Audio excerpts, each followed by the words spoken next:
Selamat pagi, bersama saya, Cindy Raja. Mari awali aktivitas dan pelayanan Anda melalui renungan pagi bersama Allah di waktu fajar.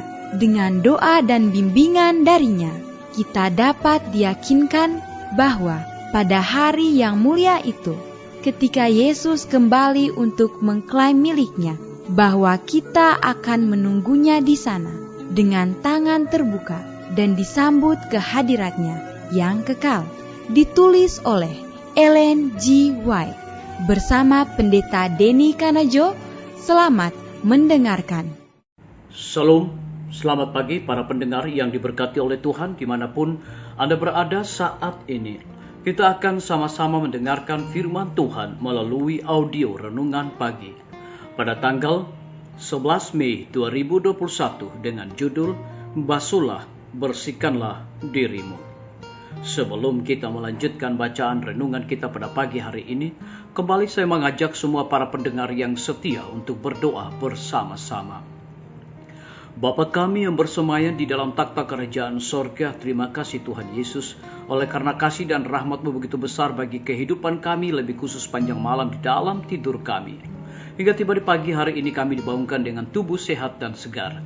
Sebelum kami melakukan segala tugas pelayanan pekerjaan kami sepanjang hari ini, kami rindu untuk belajar mendengarkan firman Tuhan. Curahkanlah kepada masing-masing kami kuasa Roh Kudus-Mu. Terima kasih Tuhan, ampuni kami Bapa, karena kami sudah berdoa hanya di dalam nama Tuhan dan Juru Selamat kami. Amin. Ayat inti kita terambil di dalam Yesaya pasal yang pertama ayat yang ke-16. Demikian firman Tuhan, basuhlah dan bersihkanlah dirimu, jauhkanlah perbuatan-perbuatanmu yang jahat dari depan mataku, berhentilah berbuat jahat. Mari kita ikuti penjelasannya. Tetapi banyak tertarik oleh keindahan Kristus dan kemuliaan sorga yang segan-segan memenuhi syarat satu-satunya supaya ini dapat menjadi milik mereka. Banyak yang berada di jalan lebar sama sekali tidak puas dengan jalan yang mereka lalui itu. Mereka rindu melepaskan diri dari perhambaan dosa dan dengan kekuatan mereka sendiri berupaya untuk membuat suatu pendirian melawan kebiasaan-kebiasaan berdosa mereka. Mereka melihat ke arah jalan sempit dan gerbang sesak, tetapi kesenangan mementingkan diri, kasih akan dunia, kesombongan, ambisi yang tidak suci, membuat suatu rintangan antara mereka dan Juru Selamat itu. Untuk meninggalkan kehendak mereka sendiri, sasaran kasih atau pencarian pilihan mereka memerlukan suatu pengorbanan di mana mereka bimbang dan ragu, serta berubah kembali. Banyak akan berusaha untuk masuk tetapi tidak akan dapat. Mereka menginginkan kebaikan. Mereka berupaya untuk memperolehnya tetapi mereka tidak memilihnya. Mereka tidak mempunyai suatu maksud yang tetap untuk memperolehnya di atas segala-galanya. Harapan satu-satunya bagi kita jika kita mau mengalahkannya adalah menyatukan kehendak kita dengan kehendak Allah dan bekerja sama dengan Dia, jam demi jam dan hari demi hari. Kita tidak bisa mempertahankan diri dalam masuk kerajaan Allah jika kita sampai kepada kesucian. Itu adalah melalui penyangkalan diri dan penerima pikiran Kristus. Kesombongan dan mengandalkan kekuatan diri sendiri harus disalibkan.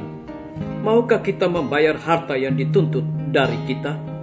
Maukah kita membawa kehendak kita ke dalam persesuaian yang sempurna dengan kehendak Allah? Sebelum kita mau, kasih karunia Allah yang mengubah tidak dapat dinyatakan kepada kita. Disalin dari buku Khotbah di atas bukit, halaman 160 dan 161. Pertobatan adalah langkah yang pertama yang harus diambil oleh semua orang yang mau kembali kepada Allah. Dikutip dari buku Alfa dan Omega jilid 2 halaman 226 dan 227. Biarlah bacaan renungan kita saat ini akan menjadi berkat bagi kita semua. Mari kita tunduk kepala dan kita berdoa. Bapa kami yang bersemayam di dalam takhta kerajaan sorga, Terima kasih Tuhan oleh karena firman-Mu begitu dahsyat, luar biasa bagi hidup dan kehidupan kami. Lebih khusus memberikan penekanan kepada kami. Harapan satu-satunya bagi kita jika kita mau mengalahkannya adalah menyatukan kehendak kita dengan kehendak Allah dan bekerja sama dengan Dia jam demi jam dan hari demi hari. Terpujilah nama Tuhan. Pada pagi hari ini hamba berdoa untuk pemerintah kami. Tuhan memberkati Bapak Presiden bersama Wakil Presiden, para menteri dan seluruh stafnya, Bapak Gubernur bersama wakil, Bapak Wali Kota bersama wakil, Bapak Bupati bersama wakil, camat dan seluruh stafnya, kepala desa, lurah, RT, RW dimanapun mereka berada saat ini. Mereka sangat membutuhkan pertolongan kuasa Tuhan yang ajaib di dalam kehidupan mereka. Curahkan hikmat pengetahuan sorga agar dapat menjalankan roda pemerintahan di tengah-tengah pandemi saat ini boleh sesuai dengan amanat dan titah Tuhan.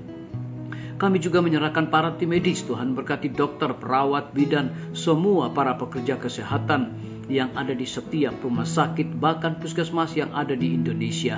Kiranya Tuhan curahkan juga hikmat pengetahuan sorga dan dedikasi di dalam pelayanan kepada mereka. Lebih khusus kami berdoa untuk kelanjutan pembangunan rumah sakit Advent Palangkaraya dan juga Dr. Raymond yang Tuhan percayakan agar dengan dedikasi dan hikmat pengetahuan sorga Tuhan berikan kepada mereka. Biarlah hamba-Mu Dr. Raymond dapat menjalankan tugas tanggung jawab sesuai dengan apa yang Tuhan kehendaki. Kami juga berdoa untuk pimpinan-pimpinan organisasi gereja Tuhan dari tingkat yang tertinggi sampai kepada gembala jemaat. Saat ini mereka membutuhkan kuasa Roh Kudus-Mu di dalam pelayanan mereka. Belajar Alkitab interaktif online dan juga KPA, KKR, kiranya Tuhan memberkati agar semua berjalan untuk kemuliaan bagi nama Tuhan. Kami juga berdoa Tuhan memberkati TNI, Polri, PNS, wira swasta, petani, pedagang, nelayan, ojek online, dan saudara-saudara kami yang ada di dalam penjara. Tuhan lindungi mereka, pelihara mereka, lawat mereka, dan juga Tuhan berikan sukacita untuk mereka melaksanakan segala tugas dan tanggung jawab mereka. Kami menyerahkan para pendengar yang setia dimanapun mereka berada saat ini, dengan bertambahnya usia yang Tuhan percayakan di dalam kehidupan mereka. Kiranya juga Tuhan memberkati agar mereka juga selalu bersyukur dan melayani Tuhan senantiasa. Yang berada di dalam kebimbangan ketidakpastian hidup, Tuhan berikan iman yang teguh untuk mereka terus berharap bersandar hanya kepada Tuhan Yesus. Terima kasih Bapa yang baik, ampuni kami Tuhan, karena kami sudah berdoa hanya di dalam nama Tuhan dan Juru Selamat kami. Amin. Sampai jumpa. Tuhan Yesus memberkati kita semua.